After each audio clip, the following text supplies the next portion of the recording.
Bem-vindos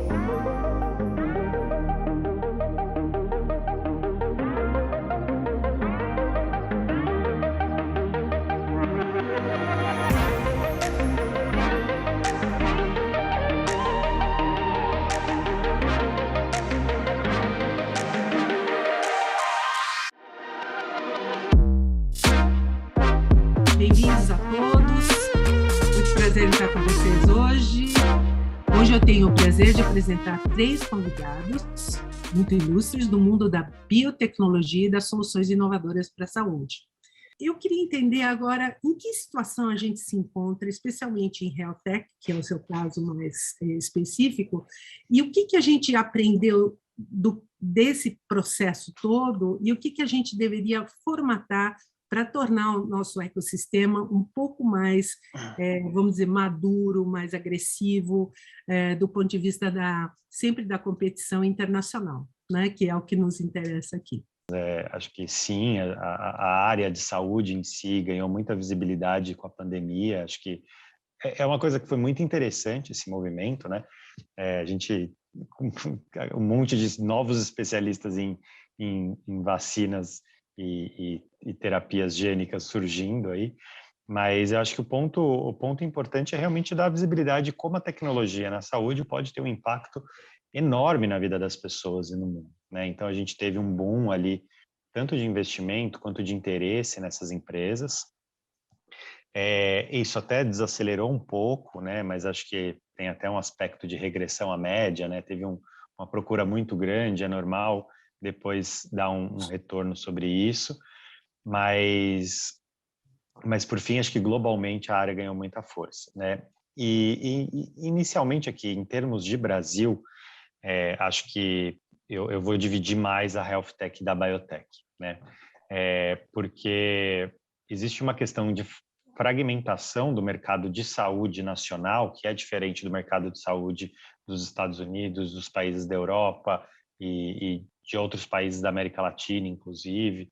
E essa diferença, essa propriedade local do mercado de saúde no Brasil, e ao mesmo tempo pela área de saúde e a área da medicina em geral serem áreas mais conservadoras, em que as mudanças ocorrem de maneira mais lenta, eu acho que abriu uma oportunidade de inúmeras health techs surgirem. Então, acho que isso é uma coisa que as health techs no Brasil vem fazendo de maneira muito boa e se destacando até no aspecto global. Acho que a gente, como tudo, né, o país ele é um pouco atrasado em relação aos países que são líderes em tecnologia, mas a gente, quando começa, faz um produto muito bom, né? E a gente tem exemplos disso em logística, em fintechs, em outras estruturas de SaaS, de plataforma que a gente foi muito bem sucedido. Em termos de biotech, já é um pouco mais duro, né? Porque a biotech diagnóstica, sim, você até pega esses aspectos de mercado local e consegue avançar, fazer produtos bem inovadores, né? Mas do ponto de vista de tecnologia global e até pensando ali nessa parte de terapia, é muito mais complexo.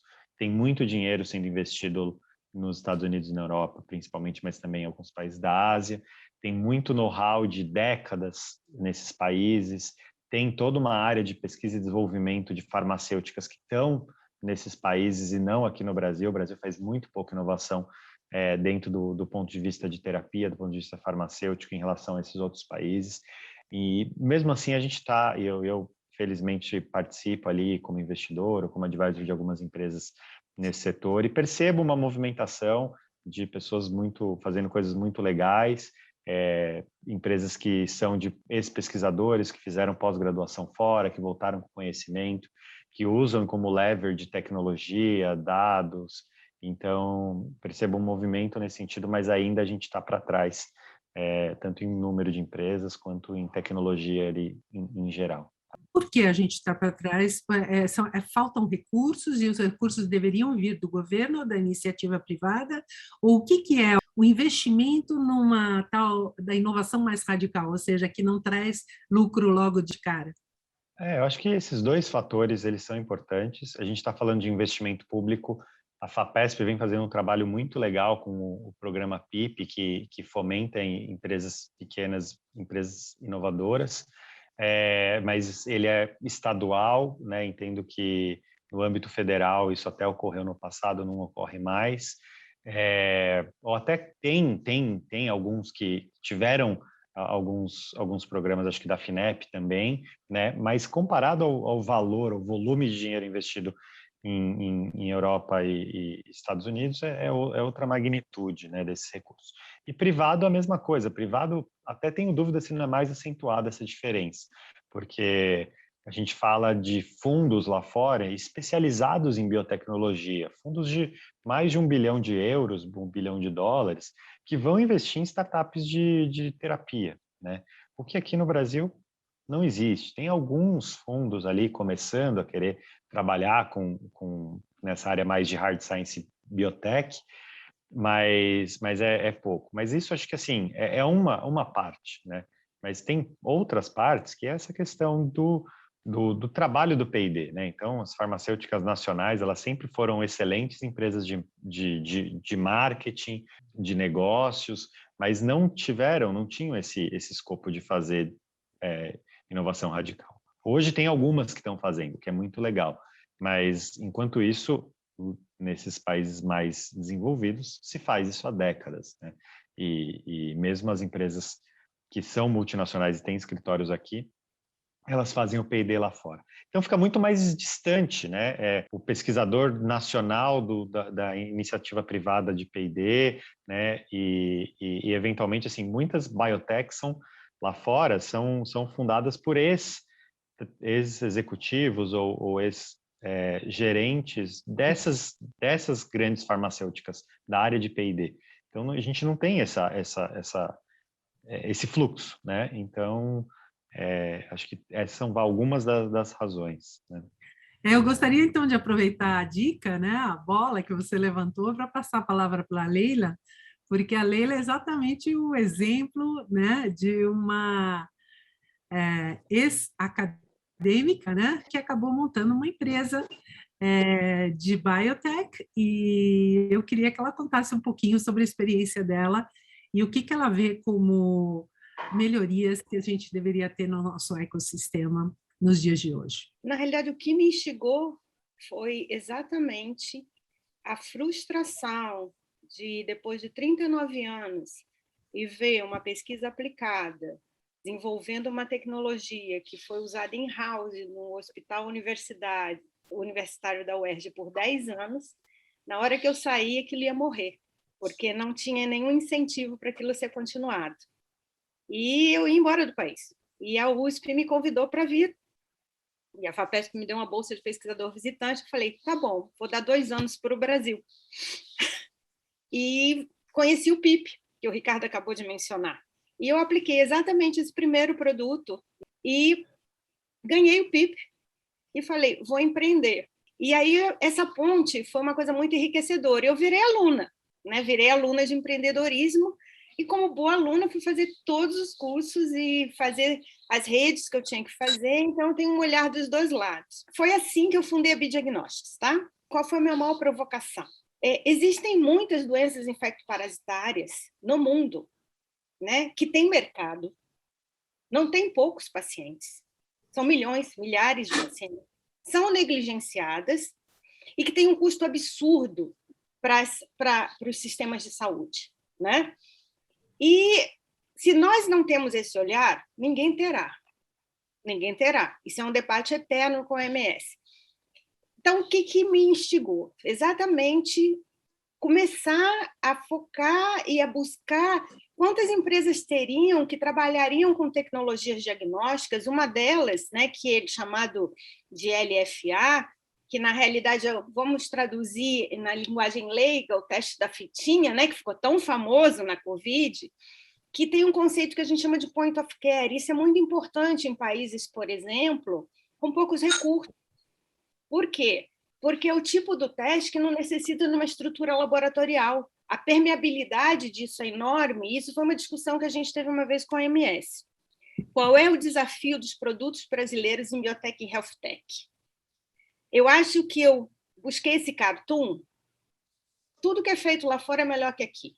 O nosso próprio mercado diz isso. Isso não é uma verdade, né?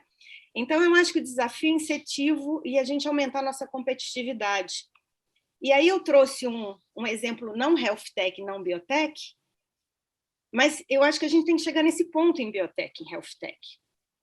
Ontem, o nosso queijo da Serra da Canastra foi novamente premiado como um dos tops no mundo. E a gente tem uma outra vantagem, e eu vou falar da área diagnóstica, que é qualidade associada a preço. Então, se o nosso governo incentivasse isso no Brasil, eu tenho certeza que sairia muito mais barato do que importar kit de diagnóstico do exterior, que não necessariamente tem a mesma qualidade que os nossos, mas que para o sistema de saúde local, ou mesmo para exportar depois, isso pode ser um marco muito importante para o país, né? A gente parar de ser o país das commodities. Então, eu acho que isso é muito importante. Eu acho que o Ricardo fez uma coisa que é bastante interessante, que é pontuar a biotech com health tech, né? Por que as startups falham, né? Uma das coisas a gente sabe que é não fazer a pesquisa no mercado. O mercado precisa daquilo que ela está produzindo. Segundo, é falta de recursos. E aí eu vou voltar para o incentivo. Às vezes o mercado precisa, e ela está, inclusive, na área de biotech, um competidor externo, e, por exemplo, os Estados Unidos permite lobby, né? Eu estava comentando um pouco antes de começar que nas nossas doenças infecciosas negligenciadas, o Centro de Controle de Doenças dos Estados Unidos, que é o CDC, a quem eu respeito, ele pauta coisas como leishmaniose, hanseníase, quando os especialistas daqui são tão ou melhores do que eles. Mas a gente é pautado por uma política externa, quando a gente devia exportar esse know-how. E a terceira é não ter o time correto, né? Então, uma coisa que me chamou a atenção é também uma coisa que já foi pontuada, é a concentração dessas empresas nos grandes centros, pelo menos não tem capilaridade nos países da América Latina, né? E o que mais me incomodou quando eu fui fazer a pesquisa é que hoje a América Latina está assim, não, o Brasil vai ser líder em pesquisa aberta. Por que a gente, não comercial, por que a gente não é líder em pesquisa aberta comercial? Quer dizer, de novo, a gente exporta cérebro, exporta know-how, e o que fica aqui em termos de política no país, né? A outra coisa é busca, né, de recursos, incentivos. Se a gente olhar entre os países da América Latina, a gente está muito longe. Se a gente olhar isso por segmento, biotech, health tech, eu vou introduzir um outro termo que é medtech, que praticamente se fala na área de equipamentos, e a gente viu isso com os respiradores na Covid, esse volume ainda é menor. A outra questão é essa cultura, né, essa ponte entre a universidade e as startups e as empresas, né? A pesquisa universitária ela tem seus ritos, ela é extremamente relevante e a gente é muito pobre em transferir essa tecnologia, né, para as empresas nacionais. Essa ponte que eu falei que me frustrou, ela precisa ser estimulada. A FAPESP faz um brilhante trabalho e acabou de lançar uma outra modalidade de PIP, que é a transferência de conhecimento, que favorece tanto as empresas como a universidade, né? Então, essa ponte tem que ser feita com um sorriso e não com preconceito de lado a lado, né? Eu botei esse sorriso aí por uma provocação mesmo. E a outra coisa que é muito confusa é a legislação na Anvisa, MAPA. É difícil achar as normas, não na Anvisa tanto, mas quem trabalha com saúde animal, como a minha empresa que trabalha com zoonoses, quer dizer, conceito de saúde única, né, animal e humana, eu acho que tem que ter um olhar para isso, eu acho que tem que ter um olhar claro, com marcos, com regulação, com princípio. É muito bom que a Anvisa OSA faça parte do ICH, né, que faz as normas mundiais, tal qual as outras agências no mundo afora, mas também há que ter, não pode ter, por exemplo, um timing enorme para você aprovar um produto. Então, tem que ser feita uma análise sobre essas políticas regulatórias e como ajudar e não impedir que as biotechs nacionais elas consigam atingir esses padrões de qualidade. E eu trouxe isso só para mostrar que, apesar dos países como Brasil, Chile, Colômbia, México, Peru, que se destacam nisso, em alguns pontos, algumas categorias críticas, como financiamento, estarem tentando, a gente ainda está muito longe, né, de ter uma política que se possa comparar aos Estados Unidos e Europa com as distinções que a gente faz nos sistemas de lado a lado. Eu queria passar a palavra agora ao Marcos, para jogar a bola no campo dele agora, tentando entender a questão, por exemplo, também dos investimentos, dos venture capitals nessa área específica, e como que ele vê o ecossistema em si. Existe um ecossistema saudável e estruturado de health tech, biotech na América Latina? Realmente, o Brasil é um país muito peculiar, e isso é uma coisa que é como se fosse, né? É uma coisa que a gente tem que levar em consideração quando a gente pensa esse tipo de desafio. Eu, uma vez, estava participando de um evento e justamente surgiu essa questão: como é que a gente transforma o Brasil, né, de uma nação que não tem uma tradição industrial e científica, e a gente consegue gerar mais valor para o país e, consequentemente, exportações, aumentar a riqueza do país através de conhecimento. Nesse debate surgiu a pergunta: como é que a gente pode reproduzir, então, o modelo do Silicon Valley? Tinha um professor do MIT lá e ele falou: olha, vocês não têm que reproduzir o modelo do Silicon Valley. Silicon Valley é único, né? E ele surgiu de uma maneira semi-estruturada, né, pelas condições da região, da cultura, do país. Não tentem imitar o Silicon Valley, Israel, a Europa. Tentem achar um modelo de desenvolvimento brasileiro que leve em consideração as coisas que vocês têm, né, de potenciais e de disponibilidade de recursos.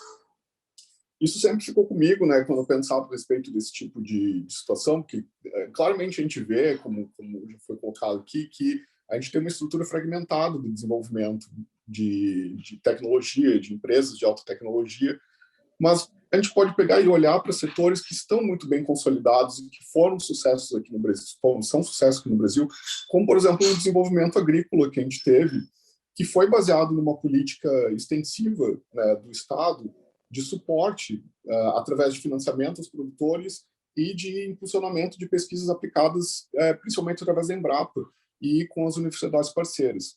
Então, que hoje o Brasil é uma potência mundial no setor agrícola, né, no setor agropecuário como um todo, nas produtividades em várias culturas, e as tecnologias que a Embrapa desenvolve são até mesmo exportadas para outros países. Bom, se a gente funcionou no setor primário, será que, de repente, a gente não pode pensar, né, de que forma que esse mesmo modelo pode ser aplicado, por exemplo, para a indústria de alta tecnologia? Sem dúvida, a gente pode, mas tem algumas peculiaridades que a gente tem que levar em consideração nas diferenças de paradigma. Quando tu investe, por exemplo, no setor primário, na produção agrícola, o retorno vem daí a um ano. Quando você está trabalhando com inovação, você tem uma extensão do tempo até o mercado e, principalmente, do processo de pesquisa, porque são pesquisas que são embasadas, às vezes, por pesquisa básica, que leva, por vezes, décadas para serem estabelecidas. Então, eu vejo que aqui no Brasil, que a gente precisa ter um equilíbrio entre justamente os setores privados na esfera de investimento e o setor estatal, para que, e na minha visão, o setor estatal teria que se concentrar no processo de financiamento de pesquisa básica e semi-aplicada nas universidades. O que ao contrário, né, até um pouco da filosofia que a gente tem hoje, que talvez foi útil ou é útil no momento em que a gente teve, mas se a gente quiser desenvolver um sistema sustentável e de longo prazo para que a gente internamente consiga sustentar o desenvolvimento econômico e tecnológico, seria importante que a gente tivesse um investimento profundo nas universidades brasileiras no desenvolvimento de pesquisas básicas nos setores que são pertinentes, no caso aqui na biotecnologia, as áreas que a gente está trabalhando. E a pesquisa aplicada ser suportado por um híbrido entre grants, né, que venham de instituições estatais, para o desenvolvimento de pesquisas aplicadas nas empresas. Porque quando você faz pesquisa numa empresa, você já está mirando o mercado. Não quer dizer que quando você faz pesquisa na universidade, você não está mirando o mercado também, que não seja possível esse tipo de modelo. mas você já tem que dar pesquisa para o mercado. Quando você está na universidade, tem que romper uma série de barreiras que são comumente conhecidas, como culturais, como eficiência de uso de recursos em algumas situações, como de pessoas que vão executar os resultados da pesquisa, enquanto que na empresa, ela, quando pensa pesquisa aplicada, ela já pensa com o mercado ali na porta. Ou ela já tem esse mercado, ou é uma inovação num produto que ela já tem, ou ela quer tornar o produto dela superior a um concorrente externo. Então, eu vejo que uma dos macro movimentos, né, que seriam, porque a gente está falando justamente de um efeito macro, né, de algo que tem que ser feito em nível de país, seria uma coordenação mais adequada entre a aplicação de recursos de pesquisa e como que isso vai ser feito também para não desestabilizar projetos que já estão em andamento, muitos projetos que tiveram sucesso, mas, do meu ponto de vista, é muito mais eficiente você intensificar ou focar mais as verbas de pesquisa na universidade para grandes projetos, grandes que envolvam também tecnologias de ponta, mas que sejam de suporte para que as empresas possam ter setores de pesquisa internos e que sejam sustentados por essa espécie de grants híbrido. A gente tem alguns modelos aqui no Brasil que existem, por exemplo, o CNPq tem algumas linhas de financiamento que a empresa se compromete com parte do financiamento, o CNPq se compromete com as bolsas, né? E isso, na minha experiência, né, nas empresas em que eu apliquei esse tipo de sistema, foi extremamente eficiente.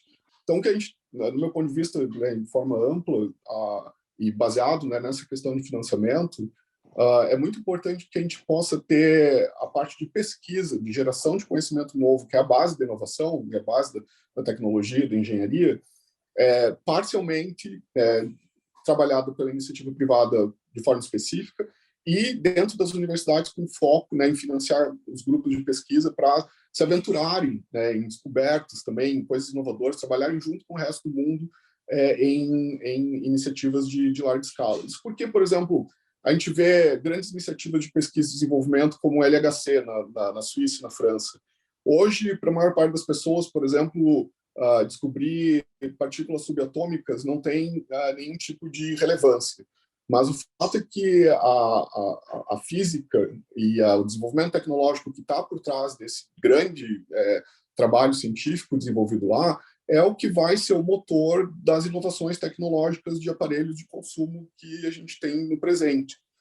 E então, hoje, esse celular, né, que eu estou falando, todo esse sistema de rede, inclusive a internet foi desenvolvida lá no LHC, deriva desses grandes projetos de pesquisa, desse investimento massivo na competência de pesquisadores locais, porque a transferência de tecnologia fica muito mais fácil. E também a criação de recursos humanos. Esse é um outro ponto que eu queria valorizar aqui no Brasil, e foi tocado também bem pelo Ricardo. Muitas pessoas foram para o exterior, muitas retornaram, muitas que não foram tiveram contato com essas pessoas que retornaram. Houve, do meu ponto de vista, uma transformação profunda na academia brasileira, um avanço profundo nos últimos 15 anos, e colocou a ciência brasileira num outro patamar. A gente viu que no momento em que você injeta dinheiro na ciência brasileira, ela se desenvolve, né, ela responde. Não é assim, não só o número de publicações que os brasileiros começaram a ter aumentou, mas também o impacto dessas publicações, o tamanho dos projetos. Eu mesmo, né, na minha história, eu não teria fundado nenhuma empresa, né, que eu tenho hoje, nem a Neprospecta, nem a Bravo, nem outras iniciativas, se eu não tivesse passado por um programa de grande porte, né, que foi basicamente o segundo projeto de genoma que teve aqui, teve a ONCE em São Paulo, teve o PIGS depois no Rio Grande do Sul, onde eu tive a oportunidade de trabalhar com tecnologias e conceitos que a gente está usando em pesquisa básica e também aplicado dentro do projeto, mas que me permitiam eu ganhar a competência necessária para poder criar produtos e serviços que podem ser comercializados, também como o Ricardo falou, em escala global. Colocando investimentos, a gente adubando, né, se me permite um trocadilho, a ciência brasileira, isso vai percolar com eficiência para dentro da iniciativa privada. Mas aí a gente precisa também um segundo pensamento, uma segunda conexão, é que o Brasil não tem a estrutura econômica atual para suportar, por exemplo, o desenvolvimento tecnológico de empresas inovadoras em uma escala tal que se torne autossustentável ainda. A gente está começando, os primeiros fundos de investimento começaram a operar de forma mais ofensiva, digamos assim, cerca de 10 anos atrás. Está tendo uma maturação, inclusive, de pessoal, de cultura, dentro desse sistema de investimento. Hoje a gente tem múltiplos fundos de investimento no Brasil, tem redes de anjos, nós temos a lei de anjos foi aprovada recentemente, tem uma estruturação melhor, e eu creio que o futuro é positivo nesse sentido, mas é possível que a gente consiga uma eficiência maior com uma coordenação mais adequada entre Estado e entidades privadas, né, principalmente nessa questão de formação de mão de obra especializada, que a gente tem um potencial gigantesco, e investimento em ciência como base do desenvolvimento tecnológico de empresas de inovação. Existe um mantra no Brasil, principalmente em outros países da América Latina, que a gente investe muito pouco do ponto de vista governamental em ciência e tecnologia. Esse empuxo de iniciativa privada, criação de um ecossistema que não dependa só do governo, e que, no fundo, se bem azeitado, vai gerar impostos e vai gerar recursos para o governo, é a única saída que nós temos hoje, ou como você se vê em relação a países como o Reino Unido e Europa nesse sentido? Quando a gente pensa em financiamento e participação estatal, eu não digo também só de financiamento direto, né? A gente tem outros potenciais também que podem ser utilizados, como, por exemplo, o poder de compra do SUS.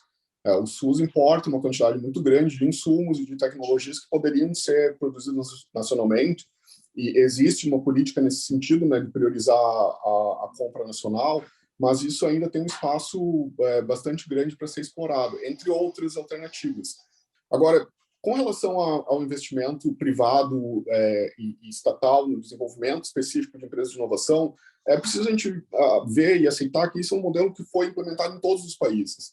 Nenhuma indústria e nenhum setor tecnológico, nem nos Estados Unidos, nem no Canadá, nem no Reino Unido, nem na Europa, nenhum desses setores se desenvolveu sem que houvesse um aporte sistemático de recursos estatal no desenvolvimento da ciência e tecnologia de base que permitiu o desenvolvimento de uma indústria.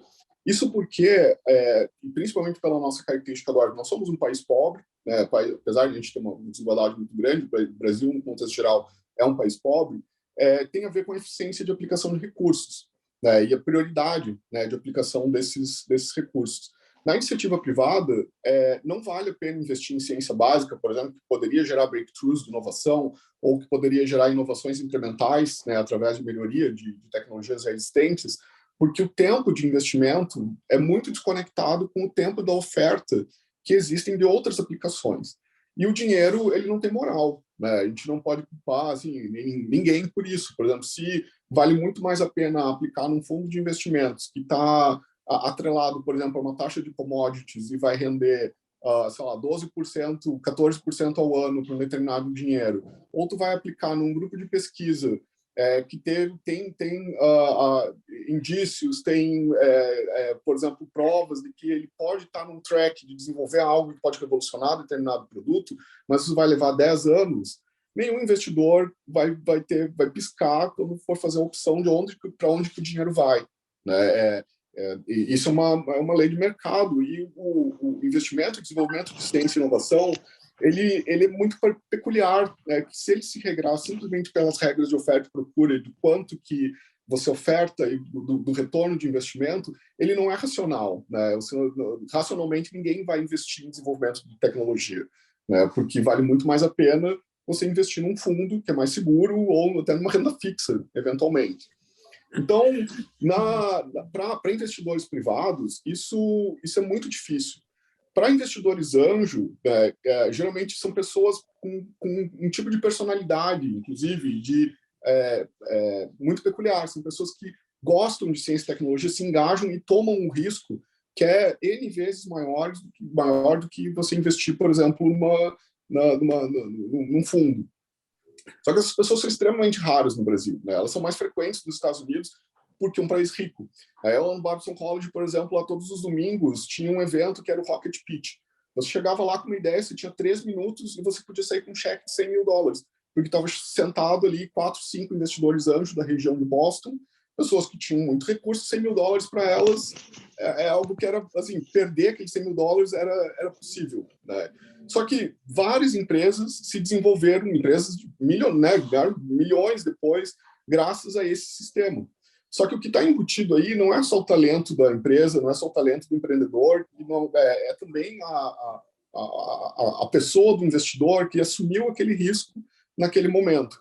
Aqui no Brasil é muito difícil a gente formar uma massa interna, né, de pessoas que criem um ciclo sustentável, pelo menos no curto e no médio prazo. Isso pode acontecer, mas eu vejo assim, talvez há 100 anos, né, a gente lentamente ir criando uma comunidade de investidores até que isso acontece. Então, é preciso que, se é né, mote, se é política da nação, da nossa nação, nos desenvolvermos, sermos independentes em tecnologias-chave, como, por exemplo, produção de vacinas de RNA, é preciso ter consciência de que o Estado, né, a sociedade brasileira, precisa ver a ciência como um fator, mesmo a ciência básica, como um fator propulsor do nosso desenvolvimento civilizatório, como civilização. E o setor privado fazer um comprometimento de utilizar, né, o que vai ser desenvolvido e trabalhar em conjunto com as perspectivas nacionais, né, de desenvolvimento, para financiar o desenvolvimento de tecnologia aplicada quando existe um mercado determinado onde a gente pode implementar. Eu creio que cada tronco de desenvolvimento de valor vai ter as suas próprias peculiaridades. Tecnologia de mRNA, carboidrato de silício, imunoterapia para câncer, biópsia líquida em diagnóstico, enfim, todas essas tecnologias que a gente, né, tem uma certa visão de que vão se consolidar como líderes, né, aqui no Brasil, valia a pena a gente criar essa cadeia, esse ecossistema de investimento, mas parte realmente de um processo de organização que eu acho que tem um potencial de ser movimentado por algo mais basal, né, que parte, por exemplo, da comunidade de empreendedores, que parte da comunidade de investimento, mas que tem que contar com uma visão também de longo prazo do Estado. E realmente, sim, não é uma visão de um presidente X, um presidente Y, um presidente C, né? É algo que tem que ser sacramentado dentro de uma estratégia de desenvolvimento tecnológico nacional. Aí eu tenho certeza que não só a gente, inclusive com recursos próprios, a gente pode começar, e o Brasil pode se tornar um celeiro gigantesco de investimento externo, porque a gente tem características aqui que favorecem isso, por exemplo, em relação à China, em relação à Índia, também em relação à Rússia. A proximidade cultural com o Ocidente, a capacidade, a proximidade de relações institucionais, a estabilidade do país. Você não vai ter um conflito na América Latina, tal qual está acontecendo na Europa agora. Nós temos um potencial gigantesco de desenvolvimento aqui, pelo nosso tamanho, pelo nosso mercado, pela nossa capacidade de desenvolvimento intelectual, né, de força de trabalho. É uma questão, realmente, do meu ponto de vista, é uma questão de engenheirar essas cadeias, né, esses troncos de geração de valor, que, sem dúvida, eu creio que é possível transformar, né, a situação como está hoje. Eu queria ouvir o Ricardo e a Leila, lembrando que, realmente, quando a gente olha aqui, quanto que o Brasil, por exemplo, no nosso caso, né, investe em ciência e tecnologia, em pesquisa, né? Então, a gente vê 2,8 bilhões de reais, que são nem $500 mil, é muito pouco, é muito, muito pouco. Então, eu fico pensando, o que vocês, Ricardo e Leila, veem como uma alternativa para dar uma puxada no nosso ecossistema e dar a volta por cima, por conta também do nosso país ser tão rico e tão cheio de recursos? Eu acho que não é só volume de recursos, é uma política de Estado, não ideológica, que perpassa governos. Nós não temos isso. E aí, vou citar como exemplo, de novo, a FAPESP. O programa PIP-FAPESP tem mais de 20 anos. Ponto. E ele tem uma continuidade porque a agência tem uma independência, né? Então, há que se ter independência das agências. E aí eu vou citar duas questões que, além de aumentar o volume de recursos, tem duas coisas que eu queria pontuar. Como o recurso é aplicado. O Ministério da Saúde é um dos maiores orçamentos da União. E ele tem um departamento que se chama DCIT, de Ciência e Tecnologia. e que não fala com o CNPq, que não fala com a CAPES. Então, os recursos do DCIT, diferente do que acontece no NIH, qual é essa política de Estado? Então, aquilo fica perdido dentro do Ministério da Saúde, e dentro desses poucos recursos, é muito recurso. E como é que isso é aplicado? Quais são as prioridades que são estabelecidas, né? Já houve um diretor do DCIT no passado, que eu conheci pessoalmente, o professor Reinaldo Guimarães, que tentou fazer o DCIT falar com o sistema das FAP locais, não conseguiu esse avanço político. E a segunda coisa que eu vivenciei nos Estados Unidos foi, lá no campus da UCLA, teve um momento que se precisava construir um outro prédio para ampliar a parte de ciência e tecnologia. E uma família milionária que estudou na UCLA bancou o prédio. Então, nós não temos aqui, isso também acontece no Reino Unido, a cultura da doação. Famílias muito ricas que doam, simplesmente doam. Então, assim, não temos a riqueza dos Estados Unidos, mas temos algumas famílias bem milionárias no Brasil. Mas a gente não tem essa cultura da doação, não tem essa cultura de fundos para ciência e tecnologia. Queria só fazer alguns comentários, né? O Brasil, ele tem uma bênção e uma maldição juntas, que é o tamanho do nosso mercado, né? O nosso mercado é muito grande, isso permite que empresas não precisem ser necessariamente inovadoras para crescer. Existem empresas num aspecto muito mais comercial, logístico, que permitem ter um resultado super bom, né? Ao contrário, por exemplo, de Coreia do Sul, Israel, que são empresas que com grande investimento, seja estatal, seja privado, né? Como a gente vem conversando aqui, tiveram êxito e exportam muita tecnologia. O Brasil já nasceu com um mercado enorme que acaba até quase que desincentivando esse tipo de coisa, né? E eu acho que, assim, o Brasil tem muita gente rica, isso é um dos países com o maior número de bilionários, né? Saiu recentemente na Forbes.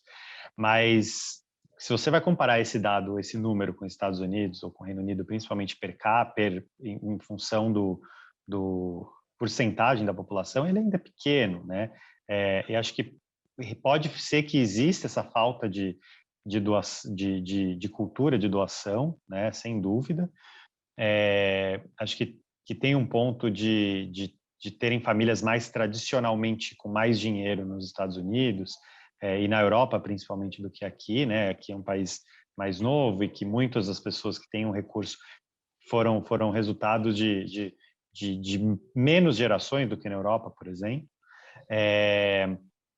Mas eu vejo, assim, como essencial o investimento, seja público, seja privado, né, para o desenvolvimento do país em termos de tecnologia. Não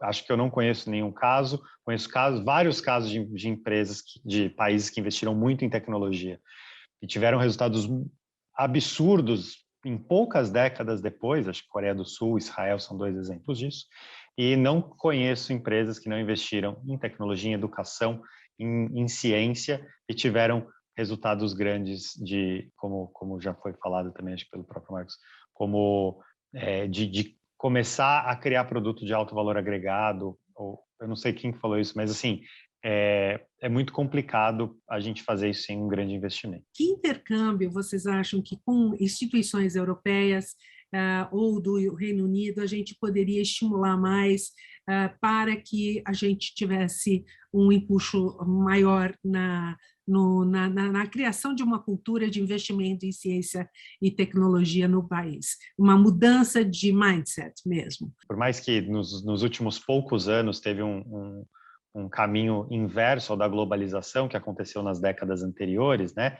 Eu imagino que existe ainda uma tendência dessa globalização e a gente entendeu o mundo, quebrando um pouco de barreiras, como um mundo e não cada país como seu país. E eu vejo isso, principalmente em organizações europeias, de buscar empreendedores, empresas, iniciativas globais. E eu acho que esse entendimento e essa percepção de que cada vez mais você dando acesso a dados, acesso a informações no mercado mais global, você vai ter tantos empreendedores, tantas ideias tão boas fora daqueles grandes centros, que acho que essa percepção já vem ocorrendo, e é simplesmente continuar isso, né?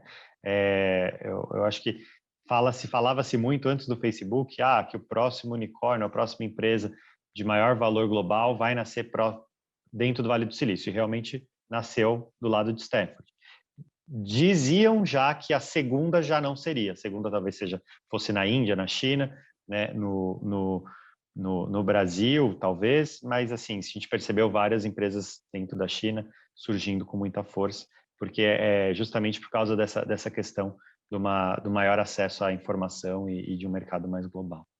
A robustez de investimento e a robustez na aplicação desse investimento, né? O Ricardo mencionou a China, e é um fato. A China estabeleceu uma política, primeiro, de trazer os seus cérebros que foram formados principalmente nos Estados Unidos de volta para o país. Segundo, estabeleceu um parque em termos de equipamentos, em tecnologias, que eu comentava, uma vez eu conversei com um pesquisador da Austrália sobre um projeto, e ele falou: o laboratório que eu tenho na China é, de longe, melhor do que eu tenho na Austrália. Então, tem que ter uma política de Estado robusta que enxergue isso, né? O potencial científico do Brasil é enorme, na América Latina ele se destaca absurdamente, mas ele tem que se destacar em relação ao mundo. E a outra questão que eu queria pontuar, e já teve um ensaio disso entre o Brasil e o Reino Unido, mas não ficou robusto o suficiente, que era um acordo bilateral, como a França teve muitos anos com o Brasil, que era o CAPES Coffee Cube, que formou muitos brasileiros e trouxe muitos brasileiros de volta, com um grande know-how. E eu acho, e assim, eu, com a minha experiência no Reino Unido, eu vejo que o Reino Unido, mais do que qualquer país, do que a Europa, ele tem uma política de incentivo de biotecnologia, buscar doutores da universidade, fazer esse trânsito empresa-universidade, que eu não vi na Europa, e nos Estados Unidos é uma outra coisa, é uma outra conjuntura, uma outra cultura, né? As empresas buscam os pesquisadores como cérebro, mas não é uma coisa institucional, vamos dizer assim, né? Individualizada. Então, eu acho que essa riqueza do Reino Unido, numa parceria robusta com o Brasil, eu acho que alavancaria muito essa mudança, como você fala, do mindset da cultura brasileira, que tem que ter uma mudança cultural também. Não adianta só investir sem haver uma mudança cultural e sem haver uma mudança de política de Estado. Esse processo de colaboração ele sempre tem que ser de mão dupla, né? Então, eu vejo que o Brasil, e o Reino Unido e a Europa têm um potencial muito grande de colaborar em problemas que são importantes para a comunidade europeia agora no momento, como, por exemplo, o envelhecimento da população e tecnologias associadas de combate a esse tipo de problema, que vem acompanhado de desafios na área de saúde. Então, na área de prevenção, na área de saúde sistêmica, medicina personalizada, biotecnologias que estão envolvidas nesse processo, e aplicação disso em larga escala. Aí, no caso, o Reino Unido tem um grande exemplo, né, do sistema público de saúde do Reino Unido, que tem como mote o processo de prevenção, diagnóstico precoce como uma das principais baluartes, né, da estratégia, né, de saúde pública. E eu creio que o Brasil pode ser um ótimo parceiro, porque nós temos uma experiência aqui em relação a isso, e tem um potencial muito grande de desenvolvimento para nós, né, e para o Reino Unido. Um potencial de colaboração, porque ambos países têm um sistema público de saúde, o Brasil tem uma grande população, tem desafios muito grandes, e a colaboração, a troca de experiências e desenvolvimento conjunto de tecnologias poderia se beneficiar disso. Outras áreas que aí eu creio que a parte de biotech pode colaborar, que biotech acaba se expandindo para a área industrial também, né, e outras, é a preocupação que a Europa tem com relação a mudanças climáticas. E o Brasil é um país que, dentro desse contexto, a gente também tem uma grande comunidade de pesquisadores aqui que desenvolvem tecnologias que podem ser chamadas, que chamam às vezes de clean tech, que muitas vezes são biotecnologias, né, aplicadas à área ambiental, e que podem ser de extremo interesse, né, de colaboração da mesma forma. Eu acho que esses dois pontos, né, instituições que têm interesse de desenvolver essas áreas, isso falando no nível, né, institucional, seria bastante produtivo. E reforçar, né, o que foi falado que em relação a professora Leila falou também, em relação aos programas bilaterais de intercâmbio, e que eu estenderia não só aos alunos, mas aos professores também, né? Para quem viveu isso na academia, sabe o quão produtivo tanto ir como receber pessoas do exterior, das trocas de experiência, troca de conhecimento, e o Brasil já está num nível, né? Eu creio que a nossa academia teve um amadurecimento, como eu disse, né, brutal, assim, exponencial nos últimos anos, de absorver mais desafios. E o Brasil tem um potencial também até de instrumentação intrínseca aqui. Por exemplo, o Laboratório Nacional de Luz Sínchrotron, por exemplo, é algo que deveria ser, assim, poucos brasileiros, eu creio, sabem, né, a dimensão desse projeto, a importância dele, o quanto ele nos dá, né, o quanto ele dá para o Brasil, para a comunidade de pesquisadores, ferramentas para desenvolver tecnologias realmente muito avançadas. Então, colaborações que fortaleçam esses laços de desenvolvimento de instrumentação aqui, parques tecnológicos, intercâmbio de pesquisadores, formação de mão de obra e, inclusive, financiamento direto nos potenciais empresas, seria algo bastante produtivo para ambos países, porque, novamente, eu ressalto, principalmente nesse período geopolítico que a gente está vivendo, o Brasil é um país que tem as suas peculiaridades, tem as suas dificuldades, mas nós somos um país relativamente seguro, com uma população com proximidade cultural com a Europa e com os Estados Unidos, proximidade, inclusive, de facilidade de língua, de uma série de questões, né, que facilitam. Vale muito mais a pena, do meu ponto de vista, olhar para o Brasil hoje como o parceiro, né, da Europa, como um grande parceiro de manufatura, de desenvolvimento tecnológico, de encontrar soluções conjuntas, do que outros países que tradicionalmente hoje ocupam tal posição. Isso que seria a minha E a mensagem. vantagem é que hoje em dia nós somos muito baratos, né? Estamos Também, muito baratos. da mesma forma. E o brasileiro é extremamente talentoso e inteligente, com certeza, quando tem oportunidade, ele vai aproveitar da melhor maneira possível. Com certeza. Eu queria agradecer muito a participação de vocês no nosso webinar. Um abração. Tchau.